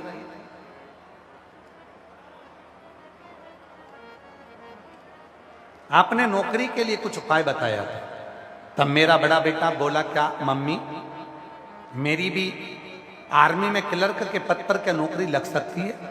तब मैंने बाबा पर विश्वास करके उससे कह दिया, बेटे अगर तू अपनी मेहनत करे, गुरुदेव कहते हैं कि 4 गुना मेहनत करो, 1 लोटा जल शिव के मंदिर में चढ़ाओ और बाबा को अपने मन की बात कहो, शहद लगाकर बेलपत्री शिव को चढ़ाओ, बाबा देता है। आज मैं बाबा को धन्यवाद देने के लिए गुरुदेव आई हूँ। मेरा नाम रीना रानी है, मेरे पति का नाम विक्रम सिंह है, मेरा मोबाइल नंबर ये है। मैं अराईपुरा गांव, तहसील घरोंडा की रहने वाली हूँ। आज बाबा को धन्यवाद देने आई हूँ कि मेरे बेटे की नौकरी आर्मी में क्लर्क पद पर हो गई है, जिसका मैं फोटो भी लगा रही हूँ। एक बार जोरदार ताली बजाएं, कहीं बैठी हो तो आ सकते हैं। फोटो को आप देखिए, बच्चे का जो जॉब लगा है, आप ही हैं। आ जाओ आ जाओ आ जाइए, आ जाओ, एक बेलपत्र लेकर जाना, आ जाओ। एक पत्र और बड़ा सुंदर है, देखिए।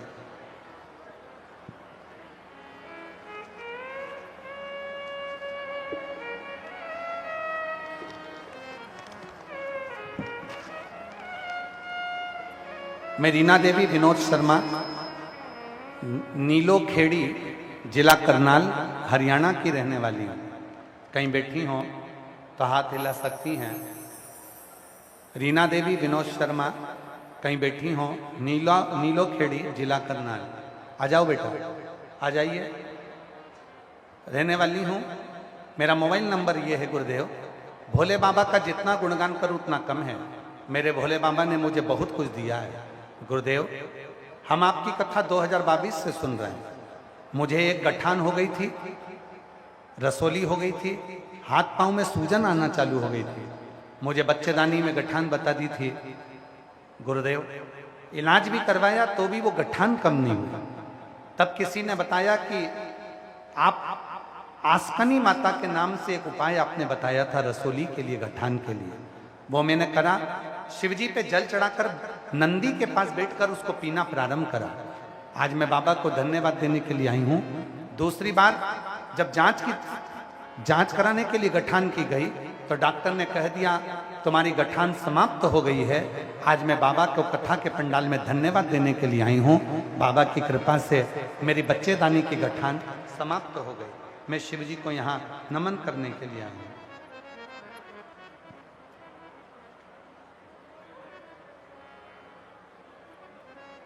और मांगा है भोलेनाथ से वरदान लेते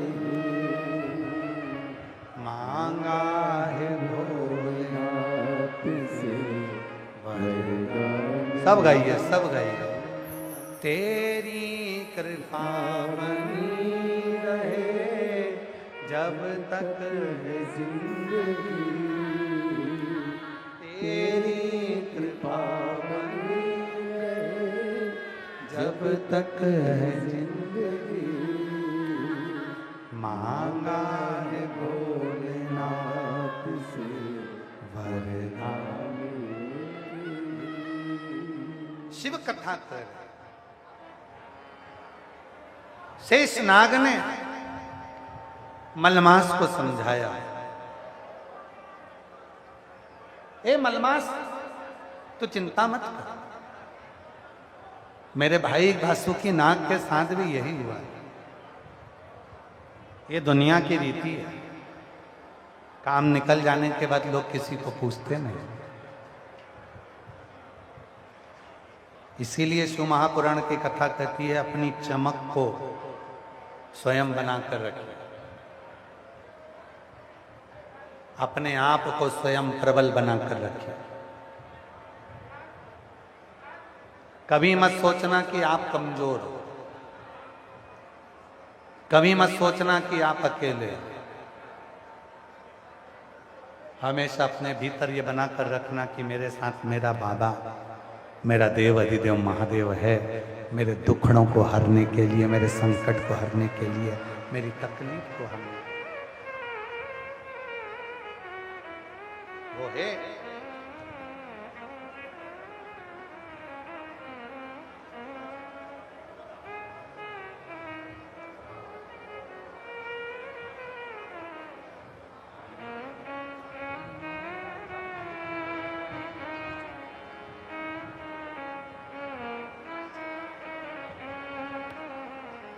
बच्चादानी में गठान हो गई थी, शिव जी की कृपा से ठीक हो गई।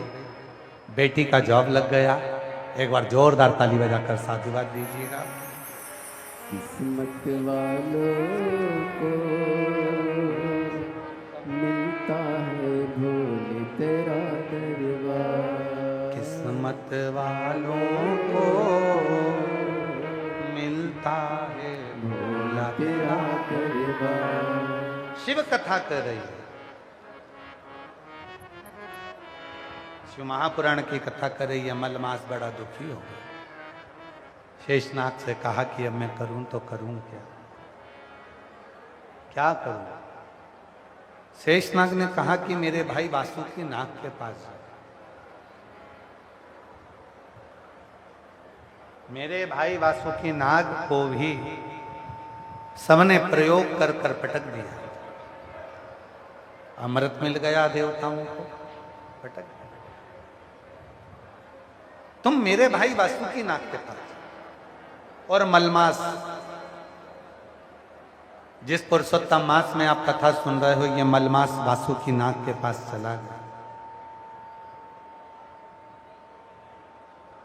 वासुकी नाग मलमास को देखा। मलमास की आंख में आंसू था, आंख में जल भरा हुआ। वासुकी ने पूछा कि तुम रो क्यों रहे हो? कहा भगवान नरसिंह का अवतार मेरे ही महीने में हुआ, हिरण्यकशिपु भी मरा भी मेरे ही मास में, फिर भी लोग मुझे मलमास जानकर अपना नहीं रहे, मुझे कोई सम्मान नहीं देता, मुझसे नफरत करते हैं, मुझसे ईर्ष्या करते हैं।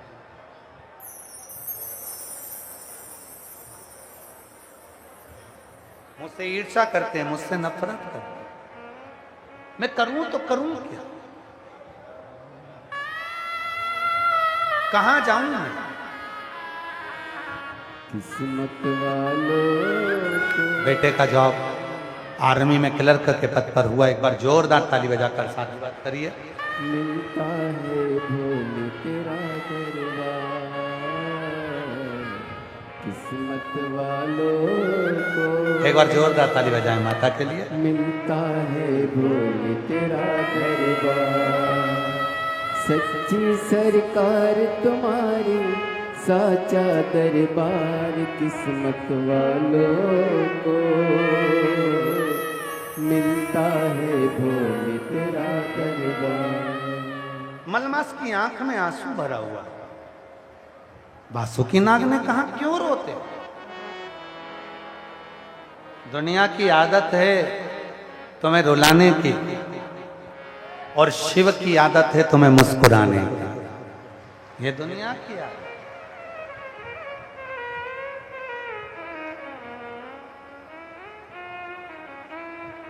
तू रोता क्यों है?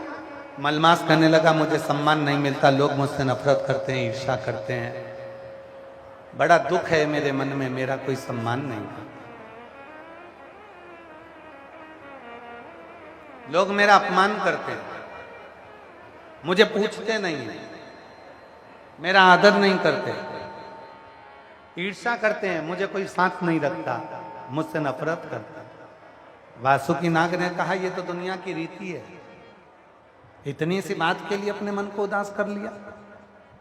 एक काम कर मलमास, तो किसी महीने में तुझे लोग अपने महीने में तुझे नहीं रखेंगे, तो खुद उस शिव की आराधना, शंकर की आराधना। मलमास, प्रत्येक महीने में एक शिवरात्रि आती है, और मलमास तेरे महीने में भी शिवरात्रि आएगी। उस शिवरात्रि को यदि तूने पार्थिव शिवलिंग का पूजन कर लिया, पार्थिव शिवलिंग का निर्माण कर कर तूने अगर उसकी पूजन कर ली, और तूने जो दिल से मांग लिया तुझे वो मिल जाए। तू जो मांगेगा वो तुझे मिलेगा। पार्थिव पूजन। मलमास स्वयं वासुकी नाग के कहने पर भगवान शंकर के पार्थिव का स्मरण करते हैं, और जो पार्थिव पूजन मलमास ने करी, शिव प्रसन्न हो गए। मलमास क्या हुआ? लोग मुझसे नफरत करते हैं, ईर्ष्या करते हैं, कोई देवता मुझे स्वीकार नहीं कर रहा, कोई महीना कोई तिथि मुझे स्वीकार नहीं कर रहा, मैं दिखने में भी ठीक नहीं। शिव ने कहा मैं तुझे कुछ दूं ना दूं ये पक्का है, पर मेरे जो इष्ट हैं भगवान विष्णु वो तुझे देंगे। मैं इतना विचित्र लगता हूं, मुझे देखकर तो लोगों को क्रोध आ जाए। शंकर भगवान ने कहा चिंता मत कर मलमास, तूने मेरी शिवरात्रि की पूजन करी है, मैं तुझे काया का सुख देता हूं। मलमास, तेरी जो काली काया है वो हटेगी, और मेरी कर्पूर गौरम करुणावतारम वाली काया तुझे मिलेगी। जा मैं तुझे वर प्रदान। 3 साल में एक बार मलमास आता है, हर 3 वर्ष में मलमास आता है, और मलमास के अंतर्गत, अधिक मास के अंतर्गत, पुरुषोत्तम मास के अंतर्गत जो शिवरात्रि आती है, उस शिवरात्रि पर यदि पार्थिव शिवलिंग बनाकर पूजन करी जाती है तो काया का कैसा भी रोग हो वो समाप्त होकर ही रहता है।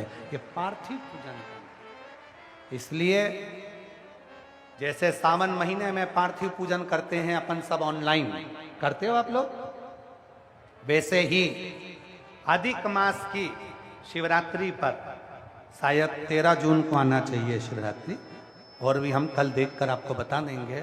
तो उस दिन हम आस्था चैनल वालों से भी कहेंगे और पूरी सोशल मीडिया पर ऑनलाइन अपने अपने घर में बैठकर आप अधिक मास की, पुरुषोत्तम मास की शिवरात्रि के दिन पार्थिव पूजन सब साथ में मिलकर करेंगे, जिससे आपके रोग का निवारण।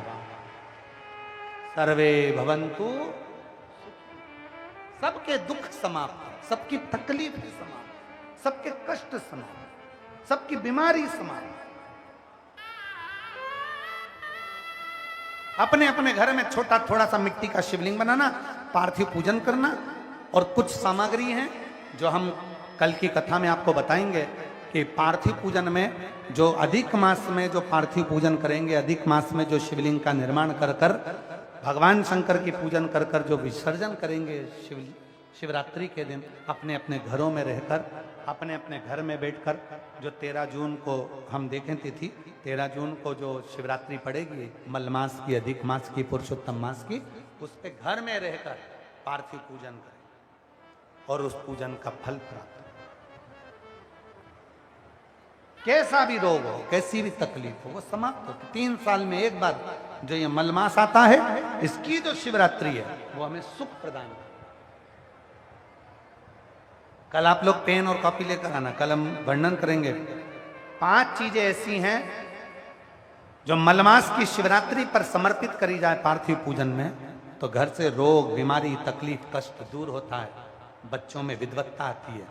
घर में जो बीमार पड़े रहते हैं, 1 रुपये कमाओ 1.25 रुपये खर्च वाला जो काम चलता है, घर में कुछ टिकता नहीं, कोई ना कोई बीमारी ही रहता है घर में, वो सब चीज़ों का हल इसके अंतर्गत करेंगे। पार्थिव पूजन सब लिख के रखना, शिव की आराधना करें, साधना करें।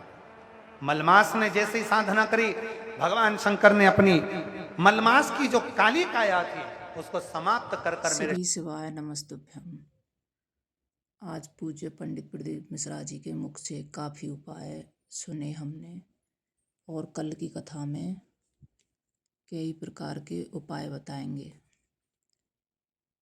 अधिकतम मास की शिवरात्रि पर पार्थिव शिवलिंग बनाने से काया के सभी प्रकार के कष्ट कैसे ख़त्म हो जाते हैं और लक्ष्मी कैसे प्राप्त होती है, बाकी सभी तरह के उपाय सुनने को मिलेंगे आप सभी को।